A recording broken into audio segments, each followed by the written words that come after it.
Yumuko at manalangin. Praise God. Hallelujah. Dakilang Diyos, minsan po kami ay nagpapasalamat sa oras po na ito dahil kami po ay binigyan mo muli ng pagkakataon na ikaw ay masamba sa Espiritu at katotohanan, Panginoon. Salamat po sa oportunidad na ito, Lord God, na masumpungan po namin. Kami po, O Diyos, ay narito buhay, nakatayo, Lord God, isang pagpapala, Panginoon, na nanggagaling sa iyo to find ourselves, Lord God, living this morning, alive, Lord God. At hayaan mo, Diyos, na ang buhay na ito ay patuloy po namin na magamit para sa iyo, Lord God. At kung may nakikita ka po na bahid man ng anumang bagay, Panginoon, na kasalanan sa buhay na ito, hiniling po namin sa oras na ito, nalinisin mo po kami sa pamagitan ng iyong banal na dugo, Lord God.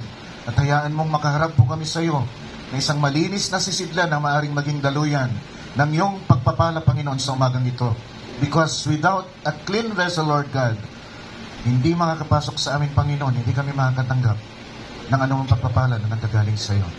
Kaya tulungan mo kami, Panginoon, sa umagang ito, sa inyong Holy Spirit, Lord God, at sunugin lahat ng maraming bagay na masusumpungan mo sa amin sa umagang ito, Panginoon. At hayaan mo, Diyos, na malayang makakilos ang iyong Espiritu sa umagang ito. Malaya, Panginoon, na turuan kami. Malaya, Panginoon, na kontrolin po kami. Lord God, ayon sa kalooban mo, Panginoon, pinapahintulutan ka namin. We are giving you permission, Lord God. Hallelujah. To rule us, to reign in us, Lord God. At hayaan mo ang buhay na ito, Panginoon, ay magamit para sa iyong kalwalatian. Himayin mo muli, Panginoon, ang tinapay ng buhay. Lord God, ipapakain mo sa amin because without your Holy Spirit, Lord God, hindi po namin ito maunawaan, hindi po namin ito kayang ipangaral. Tulungan mo kami sa umagang ito, Lord God, na makuha po namin, Lord God, ang katas ng buhay na naroon sa iyong salita, na magpapalakas po sa aming kaluluwa, Panginoon, habang hinihintay po namin ang iyong muling pagdating. Amen. Tulungan mo muli kami. We implore you, Lord God. We are pleading, Lord God, hallelujah, to come and speak your word, Lord God. Come in power, Lord God, and revelation. Speak to these lips, Lord God, and bless us all. Amen. In Jesus Christ's wonderful name we pray. Let all the saints say, Amen, Lord, and Amen. Palakpakan po natin ang ating Panginoon. Hallelujah. At dumako po tayo sa...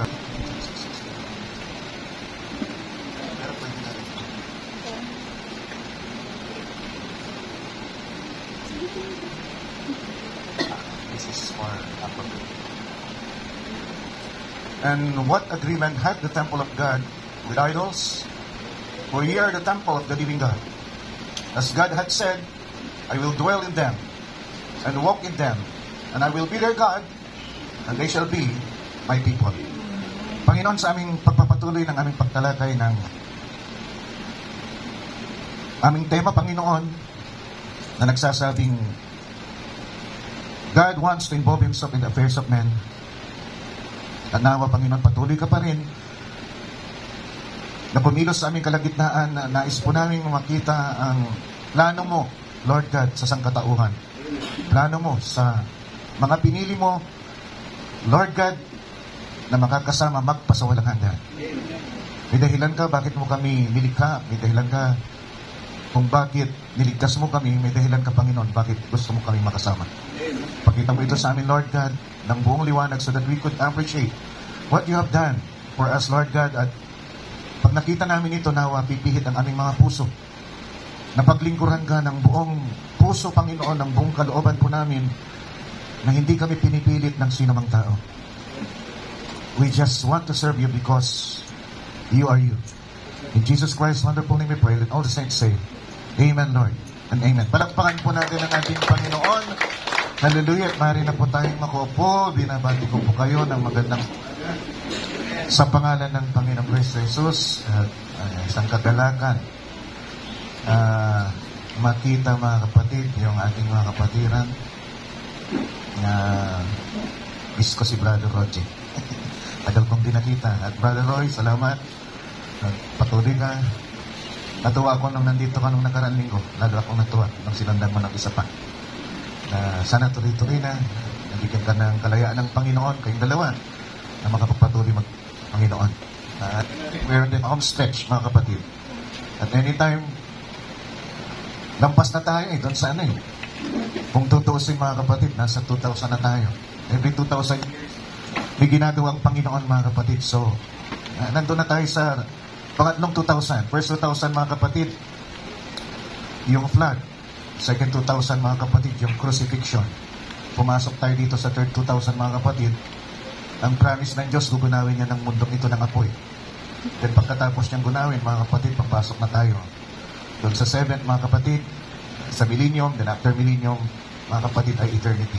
So, anytime, pwedeng mangyari.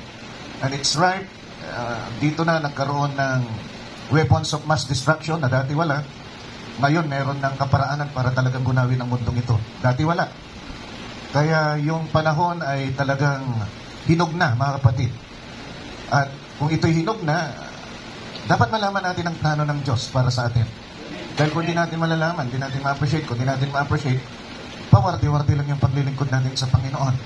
Pero kung makita natin ito, ano yung nilaan niya para sa atin, ano yung nais niya para sa atin, at ano ang ginawa niya para sa atin, ma-appreciate natin ito, mga kapatid, bibigyan natin ito ng pagpapahalaga.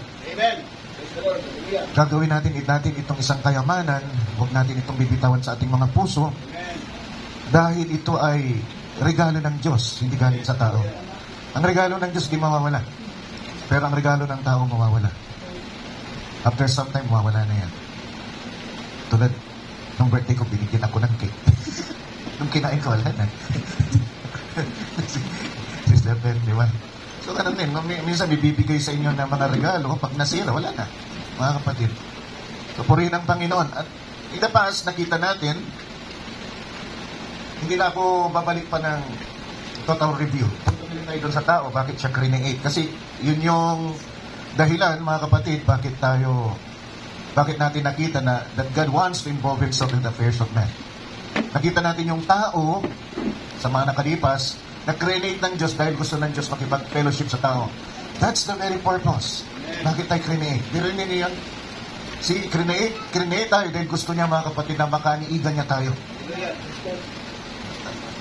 Kaya nga hinahabol-habol tayo ng tao, ng ating Panginoon. Mga kapatid, kahit may mga bagay tayong nagagawa laban sa Kanya, hinahabol-habol pa rin tayo ng ating Panginoon. At bago tayo create, sinasabi kong create, bagamat ang create lang ay si Adan, because when God created Adam, nandun na tayo, kay Adam, mga kapatid. First, sa Romans chapter 5, verse 2, makikita natin yan. Na si Adan, tao nagkasala, mga kapatid. It only means, nandun na tayo, kaya pati tayo nagkasala, mga kapatid.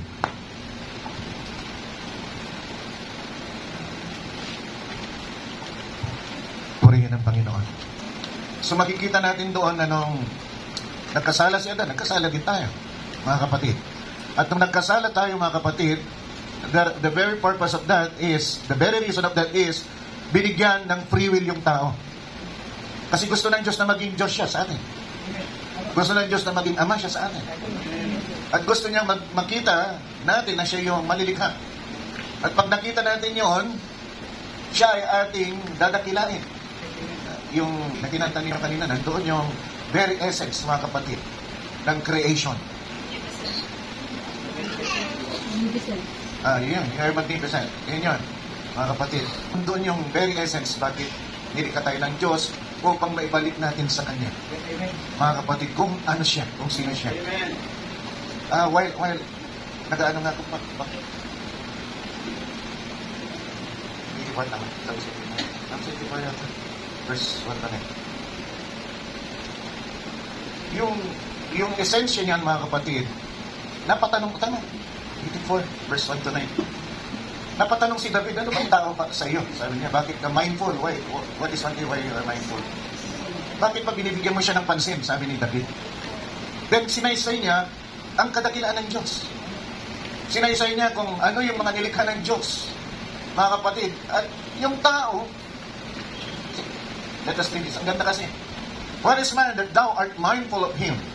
And the Son of Man, Psalms chapter 8, that thou visitest him. For thou hast made him a little lower than the angels, and hast crowned him with glory and honor. Thou madest him to have dominion over the works of thy hands. Thou hast put all things under his feet. All sheep. Nilikha tayo, binigyan tayo ng dominion, mga kapatid, para kontrolin, mga kapatid, pagharian ang lahat ng mga nilikha ng Diyos. O purihin ng Panginoon. Who are we?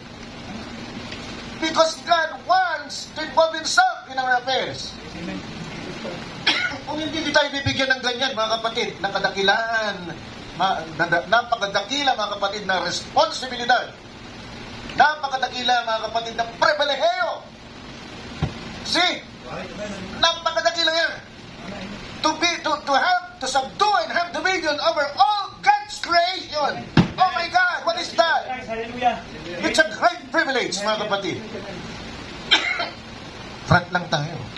And yet, front lang tayo. In the midst of all that things, sabi ng Diyos, ako ay Diyos nyo, kayo ay aking bayan. He is not separating Himself all the way. Sinabi niya yan sa Israel, sinabi niya yan sa Hebrews 10:16, mga kapatid, at sasabihin pa rin niya yan, all eternity. Tingnan natin yung Hebrews 10:16, mga kapatid.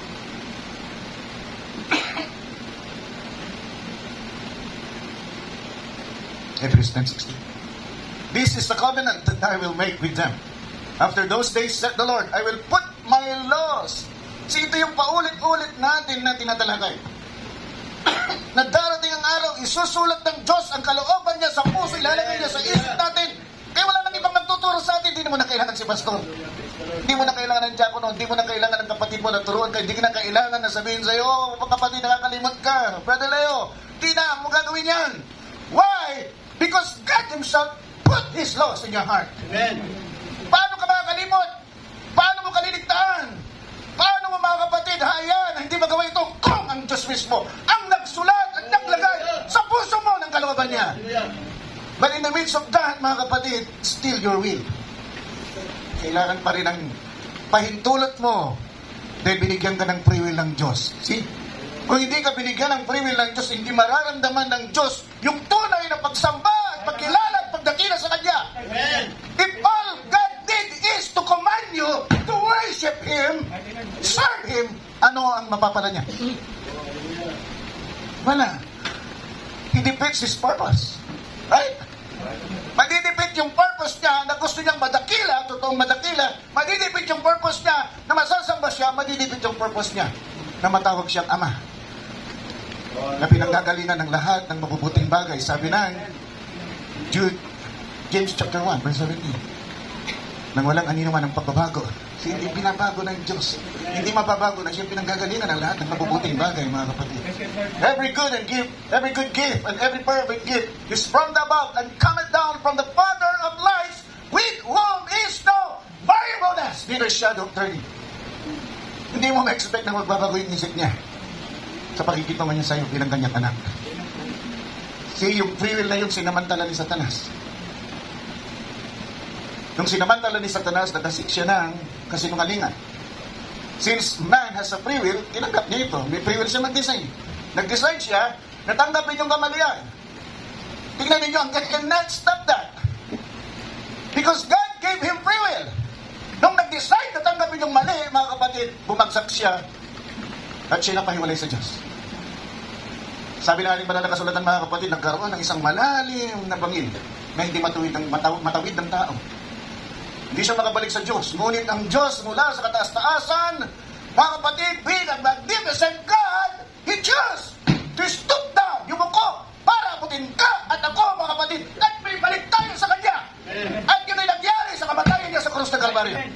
Grabe mga kapatid, yung dati na sila samba ng tao na hindi maabot mga kapatid.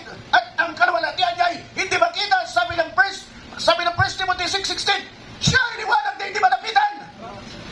Pero yung liwanag din na hindi malapitan, wala kang kakayanan para makalapit sa Kanya. Inilapit niya yung sarili niya sa'yo at sa akin upang magkaroon tayo ng kaligtasan at makabalik tayo sa Kanya. Isa lang paulit-ulit natin ito sinasabi sa ating mga anak para ma-appreciate niya. Kung anong ginawa niya para sa atin. Kung pwede lang araw-arawin natin. Amen. Hallelujah. Bumagsak ang tao, binalik niya ang tao. He could not just, though God owns us, He cannot just put us back. Claim us back. Marami tayo nadumihan tayo. God is holy. We became filthy.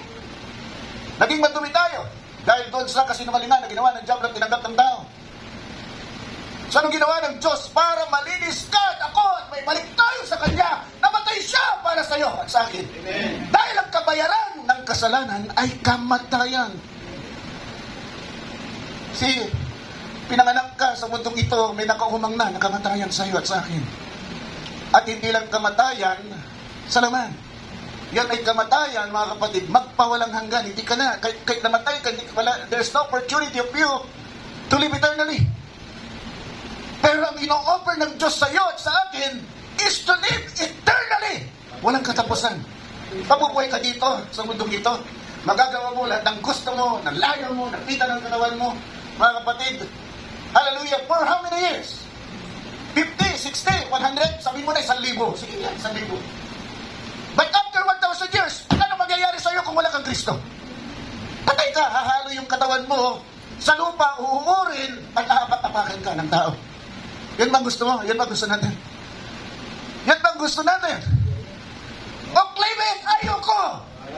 Kung ako kayo, dyan at tinatanong ko kayo ng ganyan, sabi nyo, Pastor, ayokong ganyan.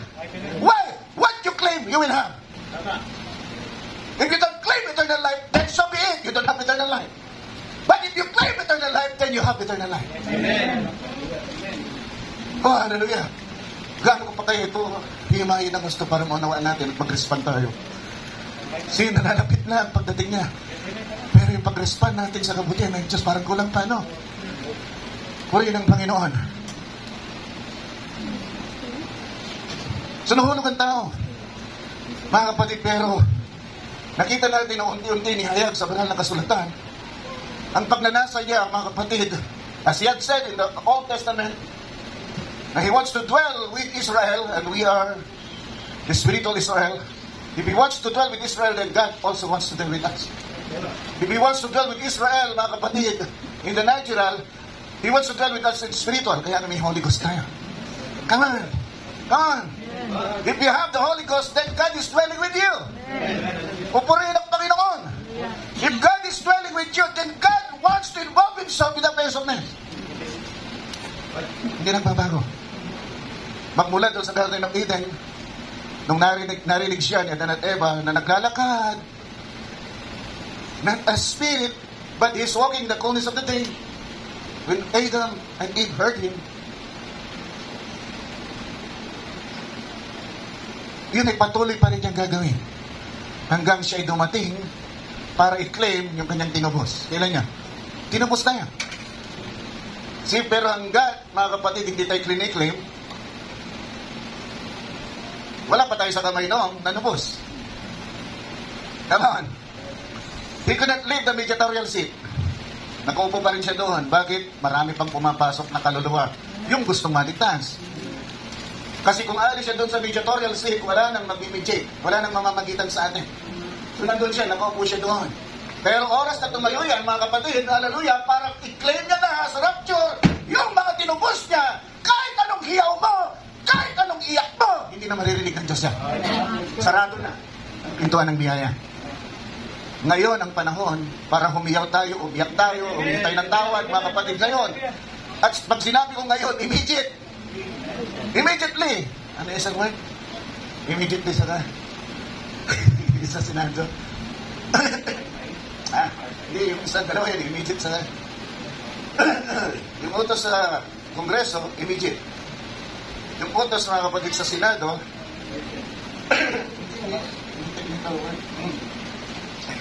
sa dulo ng dila ko. So yung isa, asap ang ibig sabihin. Brad? Yung ibig sabihin ng word na yun, hindi ko makakilap, nasa dulo ng dila ko. Kung pwede may hilasanan sa dila ko, mga kapatid, lalabas. Nasa wala na. Urgent?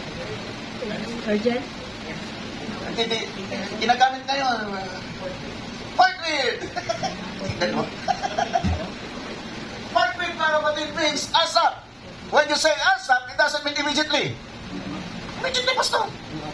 Ibig sabihin doon, yung pinakamainam na panahon na gawin mo. Ang ibig sabihin ng asap. Pero yung immediately, ngayon! At yung ating pagtanggap sa Panginoon para magkaroon tayo ng buhay na walang hanggan, ngayon. It's not portrait. Ngayon. It's not asap. Ngayon, immediately. Why? Because he comes like a thief in the night. Pag siya'y dumating na isang magnanakaw, tulad ng isang magnanakaw sa gabi, tulog ka. At pag ikaw ay tulog, hindi mo maabangan kung nanakawan ka. Pag ginagaw yung kaluluwa mo, tulog ka, hindi mo alam. Nasusundan po natin. Hindi tulad nung pag ginakawan ka sa umaga, pwede mong makita, pwede mong malaman na ikaw ay ninanakawan. Pero pag ikaw ay ninanakawan sa gabi, tulog ka, wala ka alam. Kaya kailangan natin, mga kapatid, hindi pinagliliban yung pagtanggap natin ng ating kaligtasan sa Kanya. Hindi natin pinagliliban yan, mga kapatid. Teach your children. They must know this. Maunawaan nila. Hindi nila naunawaan. Ulit-ulitin nyo. Naunawaan mo ba? When I teach my children, ganun po ako. Naunawaan mo ba? Sigurado ka? Alam nyo, para malaman mo kung naunawaan nila, sabihin mo nga kung anong sinabi ko. If they could not repeat what you have said, then they don't understand. They must repeat it. If they could not repeat what you have said to them, kahit isang oras kayo, 2 oras kayo, 24 oras kayo nag-uusap ng anak mo, kung hindi niya, mga kapatid, hallelujah, maulit yung sinabi mo, useless. Kaya bago kayo magtapos, the rule of the tongue is, ulitin mo nga yung sinabi ko. Kahit abutin tayo dito na isang araw pa. Ulitin mo ano yun. Because that, mga kapatid, is your soul. Kaluluwa mo yan. Minsan ka lang mamatay at isa lang ang kaluluwa mo. Pag namatay ka, nawalang kaluluwa mo, ano ka? Wala na. But God is so gracious, mga kapatid. Binibigyan tayo ng opportunity para tanggapin siya. Para tanggapin ang ating buhay na walang hanggan. Pwede naman tayong istabid na lang eh. Yan. Baya mo na lang. Diba? Sabi niya, baya mo na lang yan. Hindi nakikinig sa akin lang, baya mo na lang yan. Pero yung kahit di tayo nakikinig, kahit saan pupunta yung ating isip, hindi naman tayo dito. Why? Pinili tayo ng Diyos. Why? Dahil nga sabi ko na nakaraan, yung certified seed, mga kapatid, na puproduce lang sa controlled environment. Sa environment, mga kapatid, na susceptible, mga kapatid, for growth. At ganoon din tayo. Bawat isa sa atin, dinala rito, mga kapatid, ayaw natin man o gusto, dinala tayo dito. At nung dinala na tayo dito, nasa controlled environment na tayo. Di pastor, hindi po, ng banal na espiritu. Amen. Because in the first place, bakit ka narito? Alam ko ba, kilala ba kita doon pa? Para, sabi ko, bakit kilala ko yan nung 50. Para buhay. Noong 1970s, kilala ko na yan. Kaya pagdating ng 2000, dadalhin ko siya sa Ciudad Real. I don't have that power. I don't have that ability. Pero ang Diyos, alam niya. Amen. At dinala ka rito. Hallelujah. Dinala ba kita rito? Hindi kita dinala rito. Kahit yan si Brother Ken. Brother Russell, isang araw na lang dumating dito kasama ni Brother Jimmy. Unfortunately, si Brother Jimmy wala na rito. Anong kinain mo, Plan? Wow, mali. Speedball. Pagbira ka, nakalimutan mo kung anong kinain mo. Delikado. Yung tao, yung linggo-linggo, dahil yun ang kaya natin.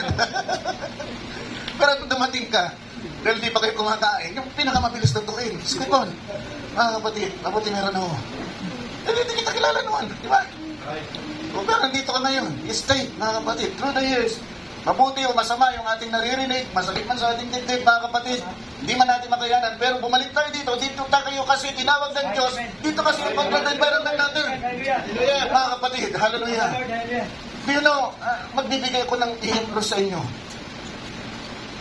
Kasi, nakita niyo yung teksto natin. Ano sabi ng teksto natin? Walang pakikisama ang Diyos sa mga idols, sa mga Diyos-Diyosan. When you go to Colossians chapter 3 verse 5. Doon sa kasi sa lumang tipan, napakadaling mapinpoint yung Diyos-Diyosan eh. Pag may nakita kang revolto, sinasamba ng tao, oh, Diyos-Diyosan yan! Pero ito, delikado. Delikado ito dahil hindi mo ma-identify. How could you identify uncleanliness? To each his own to. Kung anong tingin mo, mga kapatid, ma-identify mo kasalanan, idolatry, ano hindi. Pero you cannot change the Word of God. You can never change the meaning of the Word of God. But in your own sight, you can change it. In your own mind, you can change it. In your own heart, you can change the meaning. But you can never change the meaning of the Word of God. See, ano to, mga kapatid? Sabi dito, mga kapatid, fornication. Pakikiapid. Yung ikaw ay may asawa ka na, mga kapatid, kulang pa. Naghahanap ka pa. Wala naman dito may mga daisy, ano? Ba't kinukuberan mo yung mga brother Russell? Sumagot ka agad, sabi, Pastor, wala na akong asawa. See, ang fornication, mga kapatid, at adultery, magpinsan niya. Ang adultery, may asawa ka na, may involved ka sa meron pang asawang iba. So anong lang yan, para hindi ka matawag na nagkukumit ng adultery kung hindi mo pinakasalan yung asawa mo na nauna, kung hindi kayo kasal. So you are free, mga kapatid, na magkasawa ng iba o pakasal sa iba. Will that apply yung Matthew chapter 1 verse 18? Of course not. Hindi siya believer eh. Unless believer na sila parehos. Kung believers na sila parehas, mga kapatid, i-apply mo yung chapter 1 verse 18 to 20 kung sila'y nagsama na. Kasala sila, para na silang kasal. Pero kung sila ay unbeliever, di mo ma-apply yan. How could you apply it to them when they are not yet believers, mga kapatid? Pero pag ginawa nila yon, so fornication yun. Yung fornication ay dalaga ka, wala kang asawa, pero dyan pumapasok yung extramarital, yung premarital, mga kapatid, intercourse. Hindi pareho kayong kasal, pareho kayong binata, dalaga, pero ini-involve din nyo yung sarili nyo sa illicit affairs, mga kapatid. Minobyo ka, kulang pa yung nobyo mo, nagnobyo ka pa ng iba, at parehas nakipagnaig ka para sa kanila. That's fornication. Nakita ninyo yung pagkakaiba ng fornication at adultery, mga kapatid. So, yan ay considered na idolatry. Sumasamba ka sa Diyos-Diyosan. At pag ikaw ay sumasamba sa Diyos-Diyosan, sabi ng Exodus chapter 5 verse 30, mga kapatid, 30 verse 5, hindi ka makakapasok sa kaharian ng Diyos, mga kapatid, dahil dadalawin ng Diyos yung iniquity mo, yung kasalanan mo, mga kapatid, up to the 4th generation. Pag dinalaw yun, ilan yun? 7 times, sabi mo na lang isang generation, 40 times 40, 160. Ngayon, pero dati, maabot ng 80, 70, 80, yung isang generation. Mga kapatid, so hindi ka talaga makakapasok na dun sa kapisanan ng Panginoon, mga kapatid. See? At sabi naman doon sa Revelation chapter 22, yung mga warmonger, mga kapatid, hindi makakapasok sa karya ng Diyos. Uncleanliness, maruming pamumuhay. Nandiyan na lahat yung maruming pamumuhay. Magnanakaw ka, stammer ka, di ba? Kung ano pang mga bagay. Pero itong inordinate affection, mga kapatid, sobrang pagmamahal. Kaya huwag kayong sobrang magmahal, ha? Yung sobrang pagmamahal mo to the point na mas mahal mo yung girlfriend mo, boyfriend mo, asawa mo kaysa sa Diyos. That's inordinate affection. Nasusundan mo lang yan. Okay lang magkaroon ka ng girlfriend, boyfriend, pero yung pagmamahal mo sa kanya, hindi dapat higit sa Diyos. Kung yung pagmamahal mo sa kanya, sabi niya, wag ka na umatin dyan, manood na lang tayo ng sine. Wag ka na umatin dyan, punta na lang tayo ng Luneta. Ay, wag ka na lang umatin dyan, manood na lang, punta na lang tayo ng Luneta. Hawak-hawak ng kamay at pasyal tayo doon. Pag inilalayo ka ng minamahal mo, mga kapatid, sa gawain ng Panginoon, at ikaw ay sumusunod dahil mahal na mahal mo daw siya, mga kapatid, that's inordinate affection. Bakit? Mas mahal mo siya kaysa sa Diyos. Dapat manindigan ka. Kung ilalayo mo ako sa gawain ng Panginoon, boy, update. Wala sa umpisa, wala tayo. Diba? Wala tayo. Sa umpisa pa, wala tayong pinag-umpisa. umpisa, wala ka. Pero ang Diyos, mula umpisa siya na sa akin. Dapat manindigan ka ng ganon. Huwag yung, punta tayo dito, kanong matig dyan, punta tayo dito. Hindi ka ba nauumay dyan? Linggo-linggo, nandyan ka. Ano ginagawa mo dyan? Naupo ka lang naman, di ka rin naman nakikinig. Bire mo, pati yung girlfriend mo, nakikita, di ka nakikinig. Diba? Dapat ipakita mo dun sa girlfriend para mamahaka yung girlfriend mo kung di ka na nakikinig. Bire mo, nahalata niya, di ka na nakikinig. Kasama ka naman. So that is inordinate affection. What is evil concupiscence? Yan naman mga kapatid ay yung napita ng katawan, normally, immorality na nakapasok na. Immoral ka, dahil sa sobrang, excuse me for using the word, kalibugan mo mga kapatid, lahat ng babaeng dadaan, hinihipuan mo ang puwet na. Pag nandoon ka sa sakyan, akala mo ang katin ng kamay mo, yung pala mga kapatid, nanananching ka. Di ba? Grabe. Nakita na kayo ng mga lalaking gano'n? Di ba? Katapos, yung pala wala ng tao sa likod niya. Nakaganon pa rin siya. Okay lang yun. Siksikan na iba, may mga tao sa likod mo. Hindi ka makagalaw eh. Mga kapatid, pag nagpahin, gano'n ka mga kapatid. Ang hirap, kung nakaganon ka, mga kapatid, wala na palang tao sa likod mo. Isipin concupiscence, mga kapatid. Nakakita ka ng isang babae, mga kapatid, sexy. Gusto mo ng raping, mga kapatid. So yung masamang pita, ang ibig sabihin niya. Masamang pita ng katawan. Covetousness, alam na naman natin yan. Ano yan? What's covetousness? Kasakiman. Mga kapatid, hindi ko na siguro explain kung anong kasakiman. Alam na natin yan. Which is idolatry. Di lahat yan ay pinasify na idolatry. So hindi na yung Diyos-Diyosan. Bakit pinasify na idolatry? Kasi mas mahalaga sa iyo yan kaysa sa Diyos. Everything that you put first before God, mga kapatid, yan ay idolatry. Nakabili ka ng bagong sasakyan. There was a time nung medyo bago-bago pa yung mga cellphone. Nakasakay ako sa jeep. Magmula sumakay ako sa jeep, hanggang sa bumaba ako, yung babae na nasa harap ko, punas doon sa cellphone. Grabe! Hindi pa ba napunod yung cellphone? Hindi huminto talaga. Hindi pa alam kung pinapakita yung cellphone na umahal yung cellphone yung mga kapatid. Punas. Ilasan mo na, dapat wala nang doon. Ilasan mo na. Pero yun yung mga 30 minutes ako nakasakay doon. Hindi naman nag-text. Nag-text ka siguro. Dumihan, di ba? Punasan ulit. Grabe ka ako. Ay, tulad please. Huwag kayong ganon. Okay, nakabili ka ng bagong sasakyan. Punasan mo sa umaga. Punasan mo sa hapon. Punasan mo sa gabi. Pagkatapos ng isang linggo, putput ang pintura. Huwag naman ganon, mga kapatid. Kasa mo ng isang beses, isang linggo. Pero yun. But, kaya nga, di ba? Isang beses ang taon. Mga kapatid, huwag ganon dahil babagsak yan ng idolatry. Mas marami kang panahon dyan. Kaya nga sabi ko, kahit Facebook, pag mas marami kang time yan kaysa sa Diyos, mga kapatid, that's idolatry.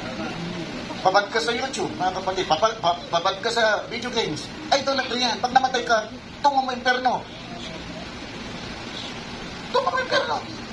Wala kang ginawa kundi mag-video games. Diba? Mga daliri mo, hindi ba nanganganti? Ay, hindi pa rin. Kaya kung gano'n lang. Gano'n lang yan, Pastor. Gano'n lang. Keyboard na lang.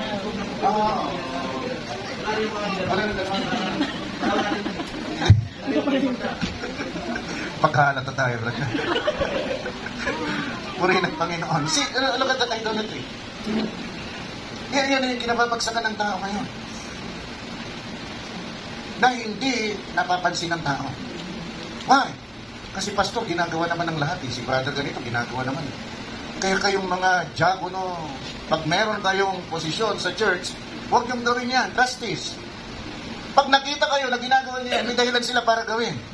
Wala kayong moral ascendancy para sabihin, ano yung ginagawa mo? Bakit ikaw tayo? Ilang oras kang nagpe-Facebook?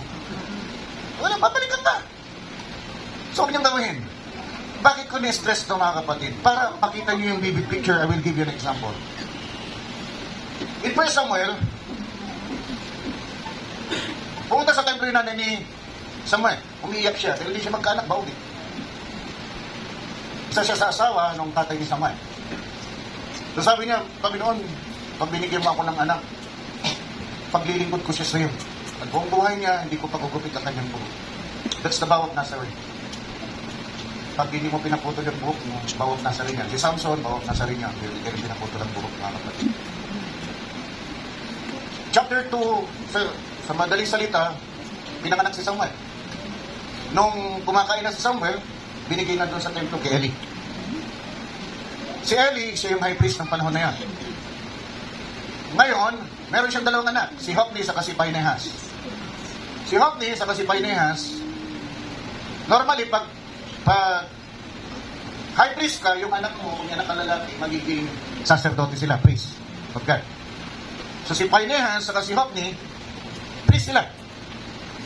So sila yung kakatay, sila yung mag-deadress ng kinatay ng believer. Kasi yung believer kumakatay. Hindi naman yung priest. Kakatay ng believer kung ano yung in-offer niya. That's the rule. Kala natin noon ang kumakatay yung priest. It's not. It's the believer. Para matansikan siya ng dugo. Ang ginagawa ni Phinehas sa si Hophni, yung pinaka masarap na bahagi, mga kapatid, ng alay ay yung taba. Right? Right? Wala bang sasanayin sa akin dito? Pinakamasarap. Kaya ngayon ang hiningi ng Diyos eh. Hindi niya napansin. Yung taba akin yan. Ang ginagawa ni Hophni sa Phinehas, kinukuha yan. Sarap eh. So may corruption, anomaly na ginagawa mga kapatid. As a priest, hindi nila binibigay sa Diyos kung ano yung nararapat para sa Diyos. So, kinukuha nila yon at silang nakikinhaman. Kinakain nila. Pinakamasarap. Come to think of it, kinuha niya yun para hindi tayo high blood eh. Di ba? Ito din reason eh. Bagamat masarap, pero masama sa ating katawan. So, kinukuha yun mga kapatid. And apart from that, may mga babae, utusan siguro doon sa sanctuaryo, mga kapatid, nakikinain sila doon, mga kapatid, at pasang ng templo. Talagang dinumihan nila yung templo. Sinira nila yung templo, winalan nila ng kabanalan yung templo. And yet, they're priests of God. So chapter 1, that's chapter 2. Nabanggit na sila doon sa chapter 2. Nung medyo malaki-laki na si Samuel, isang gabi, tumawag sa kanya, Samuel, tayo siya agad, punta siya ni Eli. Tinatawag niyo po ako. Sabi ni Eli, hindi. Balik siya sa tulog. May tumawag ko ulit. Samuel, balik siya ulit kay Eli. Tinatawag niyo ako. Hindi, sabi niya, balik siya ulit. Samuel, sabi niya, balik siya ulit. Na-realize ni Eli na gusto niya kausapin ng Diyos. So sabi ni Eli, pag narinig mo ulit, sabihin mo, anong gusto niyang sabihin, Panginoon? Basta nung tumawag ulit ng Diyos, sinabi niya. Now, by the way, in chapter 2, sinabi na ng Diyos, binigyan na ng babala. Listen very carefully to this, mga kapatid, kasi as father, we are priests of our own household. Come on. Pakinggan niyo maigi ito, because as a priest, as a father, we are priests of our own household. Yeah, binigyan na ng babala. Ang sabi niya mga kapatid kay Eli, pag hindi mo inayos ang sambayan mo, ikaw, ang anak mo at ikaw ay mamamatay. Unfortunately, dumating sa ito sa chapter 3, yung tinatawag na nga ng Diyos si Samuel, hindi pa rin inayos ni Eli yung kanyang sambayanan. At ano ang sinabi ng Diyos, ihanda mo sarili mo kasi mamamatay si Eli at ang kanyang anak. So kinabukasan, tinanong ni Samuel, mga kapatid, kung anong sinabi ng Diyos sa kanya. Hindi niya masabi kasi hindi makata, di ba? Pero pinilit siya, mga kapatid ni Samuel, at sinabi rin niya. Anong sinabi niya? Hindi naman nag-react si Eli. Sabi niya, yan ang kalooban ng Panginoon. Sabi niya, tinanggap niya ang kalooban ng Panginoon. Chapter 3. Chapter 4, nagkaroon ng giyera between Philistines, mga kapatid, and Israel. Natalo ang Israel, umiyak sila, mga kapatid, sabi nila, baka pag dinala natin yung arka ng dipan, mananalo tayo. Kung dinila nila yung arka ng dipan sa chapter 4, mga kapatid, pagdala nila, nagsigawan sila, nanginig sa takot ng mga Pilistino. Pero may nagsabi sa kanila, laksan yung loob ninyo, pwede magiging alipin tayo naman yan. So nilaksan ng mga Pilistino ang kanilang loob, at natalo ang mga Israelita, despite nandoon yung arka ng dipan. Supposedly, pag nandoon, nanalo sila. At kung natalo sila, kinuha nila yung arka ng dipan. Dinala nila sa Asdod, at nilagay nila sa templo ni Dagol. Sandali lang. May bumalik at sinabi kay Eli, High Priest Eli, namatay yung dalawang mga anak, dahil namatay yung dalawang anak ng Segera, sa labanan, mga kapatid, at yung arka ng dipan ay kinuha ng Pilistino nung nalaman niya, Sabi niya, mga kapatid, nauntog yung ulo niya, patay siya. Kung patay siya, patay yung anak niya. Nangyari? May babala? Kaya ingat tayo. Kung yung nangyayari hindi maganda sa loob ng ating sambayanan, gawin natin lahat. Hindi ko sinasabing pwerasahin mo. Pero gawin mo ang lahat na maunawaan ng anak mo na mali yung ginagawa niya, baka singilin siya ng Panginoon, kunin agad yung buhay niya, at hindi lang siya, pati ikaw. Tama, kunin na. Tama, church. Ang linaw dito. Ang linaw dito. See, Revelation chapter 1 verse 6 where Joel says, we are priests of God. We are kings and priests of God. And that made us kings and priests. We are priests. See, priest ka lang, sarili mong sambayanan. Tuwa nga ako kay, nakita kong pinakamahirap na kontrolin na bata si Chichi. Kaya natutuwa ko dahil kahit pa paano, may ginagawa si RJ. Medyo iba si Chichi kasi sa inyo. Pero to be able na maging ganyan niyo siya, na wala yung kalikutan niya. Malikan niyo yung lesson of Kadis Barney. Maririnig niyo yun. Ingay niya doon mga kapatid sa video. Ang ingay niya habang nagkakaroon ng preaching. Pero ngayon wala na akong marinig. Minaririnig pa ba kayo? Kung minsan konti na lang mga bata, di ba? Pero halos wala na. Then, nakuha yung arka. And listen kayo ulit dito. Yung una mga kapatid, babala sa mga magulang. Dito, babala sa idolatry. Kung nakuha nila yung arka, totoo sila. Tandaan yan, the ark represents God. God is in there, inside of the ark. Hindi niya tinulungan ng Israel.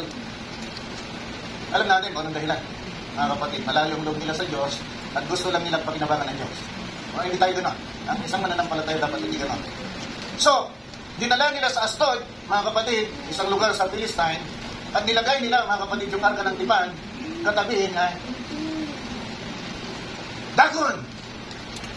Dagon is their God. Dagon is the God of the Philistine.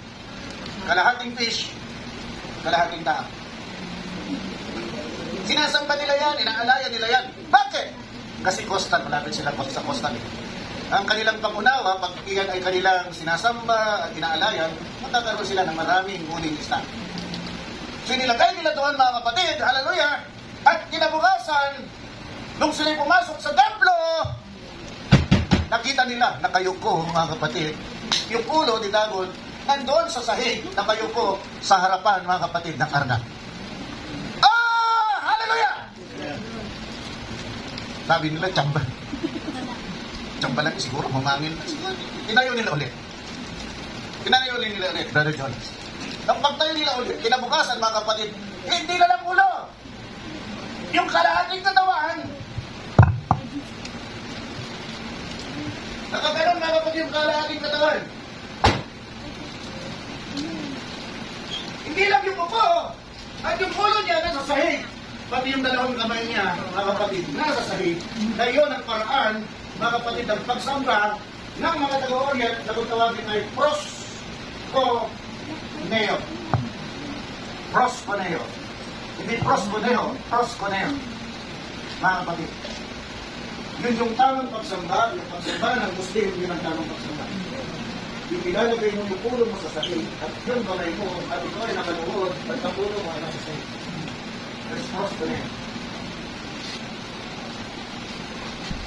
Nakikita niyo ba saan tayo papunta? You are the temple of God! Ang templo ka ng Diyos at ang Diyos ay nasa iyo mga kapatid. Ayaw ng Diyos na mayroong idol doon sa templo niya. Ayaw niya. Ayaw niya na may idol sa templo niya. Can you see it? Sabi ng ating banal na kasulatan, God is a jealous God. Kaya ang proclamation niya palagi, I am the only God there is. There is no God beside me. All throughout the Bible, sinasabi niya yan sa Old Testament. Hindi ko ibabahagi ang aking kaluwalhatian sa sino man. Ako lamang ang mangliligtas, walang iba. Ako lamang ang Diyos, walang iba. Walang ibang Diyos sa tabi ko. Sabi niya, because I'm a jealous God. Si ayaw niya na mayroon siya ng kompetensya. Ayaw niya na may kakompetensya siya sa buhay mo. Ayaw niya na yung bagay na ginagawa mo magpapalayo mga kapatid, sa'yo, sa Diyos na sinasamba mo. Hirap, ano? Pero we have to face this reality. Ito yung katotohanan. Ito yung katotohanan na kailangan natin, mga kapatid, harapin dahil ang katapat nito ay buhay na walang hanggan. So yun naman yung pinakamainam na bagay, mga kapatid, na tatanggapin ng isang mananampalataya. Yung buhay na walang hanggan, buhay na hindi natatapos. Dito matatapos. Anytime pwedeng matapos dito. Bigyan ka lang ng sakit ng dito, gumagaling ng Diyos. You will leave this world. Naglalakad ka lang, masagasaan ka ng pison, you will leave this world, mga kapatid. Diba? Lumabas si Jello, kabahay nila, katapos may rumaragas ang pison, nasagasaan siya. May rumaragas pa ng pison. Tahimik kayo. Tinanggap nyo na lang yung sinabi ko, mga kapatid. Wala kang maragas ang pison. Pero pwede kang masagasaan ng pison kung sobrang tanga, hindi naman tanga si Jello. Diba? So nakikita natin, mga kapatid, God cannot have a competition in your lives. Kung ganon ang ginawa niya, mga kapatid, doon sa shadow, ano kayang gagawin niya sa katuparan? Dalawang nakaabang dito, na-discuss natin. The role, mga kapatid, of the Father, and God does not want a competition in your life. Pag naglagay ka ng isang idol sa buhay mo, magre-react ang Diyos at ang reaction niya, violente. Violente. God is a good God, yes. Pero ayaw niya na mayroon ng idol kasi ang tingin niya, kinukompetensya siya ng idol na yon. Ayaw niya na magbibigay ka ng kalwalatian dyan, gusto niya yung kalwalatian palagi nasa kanya. Amen. Which He deserves, right? He created us, right? Amen. He owns us, right? Amen. Sila nandiyan yung buhay ng Diyos sa'yo. Hindi mawawala yan. Hindi mawawala yan, mga kapatid. Nung tayo ay, nung bumagsak ang tao, God sees to it na meron siyang seed sa'yo at sa atin. Ang seed na yung Dharma, nahihimbing, nakahimlay lang dyan sa puso mo. Hindi yan basta-basta magigising. It takes so many things, mga kapatid. Even the Word of God sometimes cannot wake that seed. Kahit salita ng Diyos, kuminsan hindi yan, mga kapatid, hindi niya kayang gisingin yung binhi na yan. Kahit makakarinig ka ng isang damakmak na salita ng Diyos, tulog pa rin yung binhi mo at ginagawa po pa rin yung ginagawa ng mga taga-sanlibunan. So sometimes, iba yung gagamitin ng paraan ng Diyos sa'yo. Bibigyan ka ng mga problema, sakit, mga kapatid, mga bagay na magiging desperado ka hanggang sa ikaw ay tatawag na sa Diyos at makikita mo na Diyos na lamang ang kaligtasan mo. Kaya ka lumalapit sa Kanya. When that time comes, mga kapatid, ipapangaral sa iyo ang salita ng Diyos, madali nang pumasok ng salita ng Diyos. So meron kang maaring kilala na born again, sabihin mo, tulungan mo naman ako, grabe, bagsak na bagsak ako. Ang dilim ng ating buhay. Meron akong kilalang pastor, gusto mo puntahan natin para may pag-pray ka. Anong pinunta nila yung pastor, pinag-pray siya, di kunti siyang narinig na salita ng Diyos. Anong pag-uwi niya, yung problema niya, binigyan ng solusyon, nainganyo siya, bumalik siya, at tuloy-tuloy na naglingkod. Pero iba yung paraan. Binigyan mo na siya ng problema. Meron naman binigyan ng sakit, hindi nagagaling ang sakit niya. At sabi rin nung kasama, nakilala niya, sabi ng banal na kasulatan, walang bagay na imposible sa Diyos. At pag ipinalangin ka ng isang matuwid na tao, ikaw ay gagaling. Punta tayo doon sa pastor namin para ipanalangin ka. Anong pagpunta nila doon sa pastor, pinanalangin siya, gumaling siya doon sa kanyang karamdaman, mga kapatid. At sabi ng pastor, pag ikaw ay gumaling, maglingkod ka sa Panginoon. Meron nangyari dito. May dinala kami sa ating joint fellowship, mga kapatid. Pinanalangin siya ng isang foreigner. Sa tala nangyari. Alala mo. Yung architecture. Meron siyang answer, mga kapatid. At dinala namin, dahil may joint fellowship noon sa... Takala, wala pa kayo dito noon. Dinala namin. Anong dinala namin doon? Nung tumawag ng altar call, yung pastor, mga kapatid, yung foreigner, para may pag-pray ka, sabi namin. So sumama siya doon sa linya hanggang sa pinag-pray siya. At habang naglalakad siya, inaalalayan namin si Sister Joy. Kabilaan kami. So narinig namin yung sinabi, mga kapatid, ng pastor. Sabi ng pastor, when you get well, serve the Lord. After 1 week, tinanong namin, maganda ng pagkaramdam ko. Okay na ako. Unfortunately, hindi man kahit isang beses hindi tumunto ng kanyang paa sa lugar na ito. After 1 year, patay siya. Yun lang ang hiningi sa Lord. Serve the Lord, serve the Lord. When you get well, serve the Lord. Hindi humingi ng pera, hindi humingi ng kayamanan. Pinayuan lang siya na pag gumaling siya, paglingkuran ng Diyos. Hindi paglingkuran ng Diyos, hindi tumuntun kahit minsan ang pa niya dito. In-expect ko nung sinabi yun, kung ayaw niya dito, pwede kong dalhin sa iba. No choice, wala nang problema yan. Alam niya naman ako eh. Pag meron ako sinihira, hindi ko sinasabi, akin ka sa aming church, hindi ko sinasabi. Ang sinasabi ko, tanggapin mo ang Panginoong Kristus bilang yung Panginoong tagapagligtas. Saan ka man pumunta, ang mahalaga, tinanggap mo si Kristo bilang Panginoong tagapagligtas. Sabihin ko ang pangalan ko, sabihin ko ang address ko, mga kapatid, kung siya hindi po ng Panginoon, nandali siya rito, di ba? Pero yung sabihin ko, akong dahilan para ikaw ay gumaling. Kailangan umatin ka sa church namin. I will not do that, mga kapatid. Dahil wala tayong pinipilit dito, amen? Kaya lahat ng umaattend dito, sila mga kapatid ay lumago sa pananampalataya dahil ginusto nila. Walang pinipilit dito. Lahat tayo nag-start uncomfortable. I'm uncomfortable. Dinibati ko pa yung nakumangay sa akin, mga kapatid. Dinibati ko pa.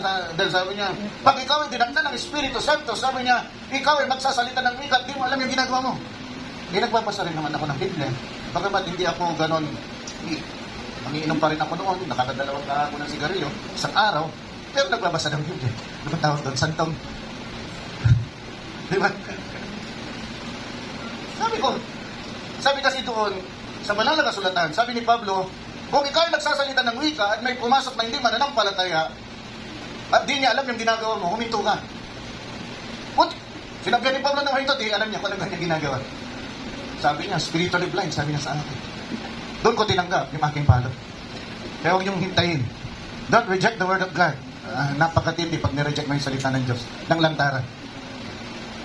Napangiti ako dahil sa tagal ng mananampalataya to, sumuko lang doon sa isang bagay na sinabi ko.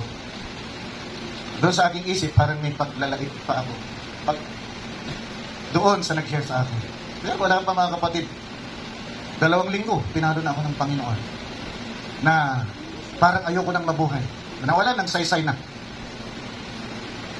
Pero niya, supervisor ako noon sa SM. Katapos, running for promotion as manager. Tapos ganun-ganun na lang. Tingin mo wala nang kwenta yung buhay mo. Magiging manager ka, walang kwenta yung buhay mo. But it is. May time na ganun. Huwag niyong hintayin yung ganun. Napapaluin ka ng Diyos, ang tingin mo sa buhay mo, walang kwenta na. Pero maganda yun. Maganda yun. Kasi pag nangyari yun sa'yo, mahal na mahal ka ng Panginoon. Lalo na pag matigas ang ulo mo. Tigas ang ulo ko eh. Sabi ng aking asawa, peace daw ako ng mga panahon na yun. Peace. Halimaw. Halimaw bang ibig sabihin, no? Halimaw. Pero yun, tingin sa akin, no? Halimaw, bakit? Wala nang oras, sinesenyosan na ako eh. Maririnig ko na yung talbog ng bola, iwanan ko yung aking hawak na bata. Takbo na ako doon sa basketball. Yeah? Pag alam ninyo na kumakatok ang Diyos sa puso ninyo, alam niyo kung paano nyo malalaman? Hindi nyo madebate yung salita ng Diyos. You cannot debate the Word of God. Kahit anong gawin mo, yung salita ng Diyos napakalinaw. Wala kang may kakatwiran. Pag wala kang may kakatwiran, mga kapatid, then God is talking to you. Like Samuel. Mag-respond ka. Huwag mo nang hintayin na palawin ka. Now, I will close. I hope nakita ninyo kung anong punto ng preaching. Next Sunday, parer kome. Ano yun? Brother? Parer kome. Okay. Parer kome is pass away. Yung tatalakayin natin next Sunday. Parer kome, tinuro yan ni Brother Branham, yun ang mangyayari sa mundong ito. Parer kome. P-A-R-E-R-C-H, parer ko. O-M-A-I, parer kome. Yan ay isang kondisyon, mga kapatid, na mangyayari sa iyo, mangyayari sa mundong ito, nangyayari sa Panginoong Kristo Jesus.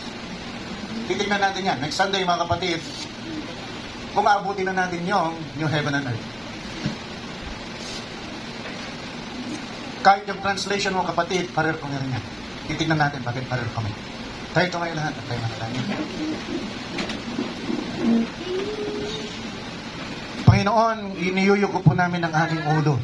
Nawa naging makatotohanan ito sa bawat isa sa amin. You don't want any competition, Lord God. Maraming bagay na nais namin gawin sa buhay, Lord God, ma-accomplish, ma-attain. Maaari sigurong iba rito gustong maging magandang buhay pag sila ay lumaki, mga youth, gagawin nilang lahat ng paraan, kakayanan, upang ma-achieve nila, Panginoon, yung goal nila sa buhay. Pero nawa, Panginoon, turuan mo sila.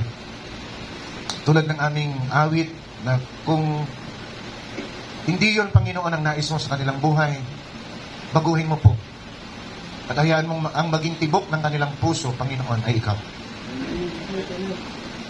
Ano man ito, iniisip man, kalooban man nila, ano man ang kanilang nararamdaman, plano man nila sa buhay, Panginoon, kung ito, Diyos, ay hindi nakalinya sa kalooban mo, o dakilang Diyos, sinihiling ko po na mangusap ka sa kanilang mga puso, alalayan mo po sila. Sabi ni Haring David, Panginoon, wag po sa galit mo, ako ay ituwid mo, kundi sa kahinahunan ng iyong puso. Ganun na ang gawin mo sa mga youth namin, ganun din po gawin mo sa amin. Kuminsan, titigas din po ang ulo ng mga matatanda. Hiling ko po, Diyos, in your grace, speak to us, Lord God, sa paraan na maunawaan namin at kami ay kikilos agad-agad para maganap po namin ang iyong kalooban. Pagpalain mo po kaming lahat sa umagang ito, Lord God. Mula sa pinakabata hanggang sa pinakamatanda, aking tinatagubilin sila sa iyo. Tawagan mo po sila. Yakapin mo po sila. Huwag mo pong hayaan makuhulagpos pa sila sa iyo. At hayaan mo, Diyos, na sa pagdating mo, sama-sama kami nasasalubong sa iyo. Ito po ang aming samad dalangin. Sa dakila, bukod tanging pangalan ng aming Panginoong Kristo Jesus at lahat ng banal ay magsabi ng Amen. At Amen. Palakpakan po natin ating Panginoon at tinatawagan ko na si Brother Kel. Brother Kel.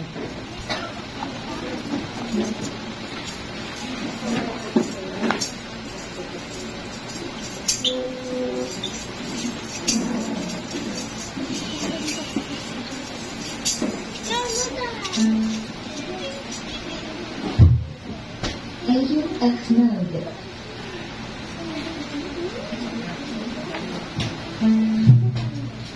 Butis po, mga pastor, ang Panginoon, pagkatapos po sa gawa ng buwan po na tumawag ng higit na nangyayari sa siguro. Ito po yung ating pagkatapos.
natin si Father Jonas, Father Jonas.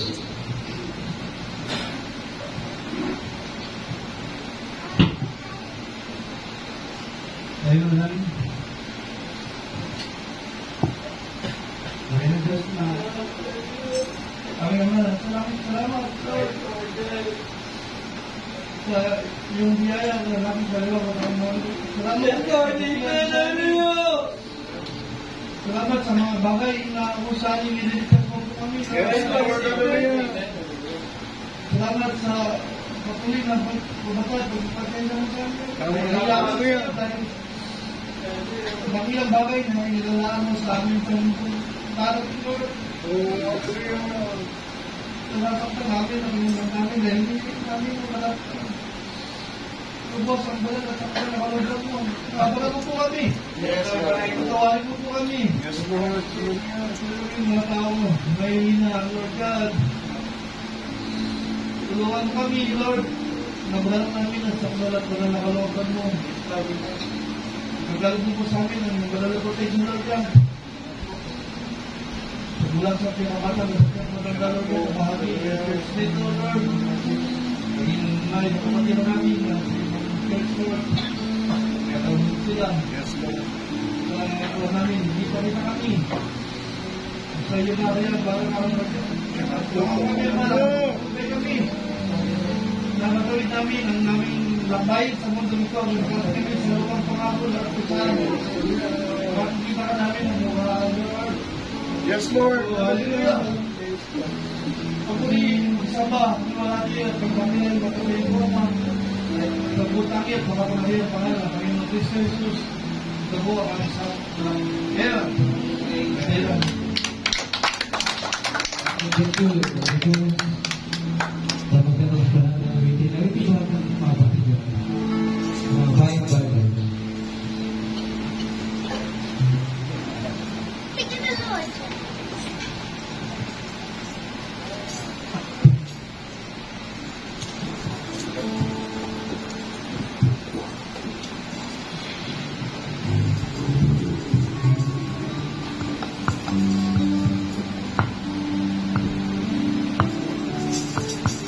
Pastor.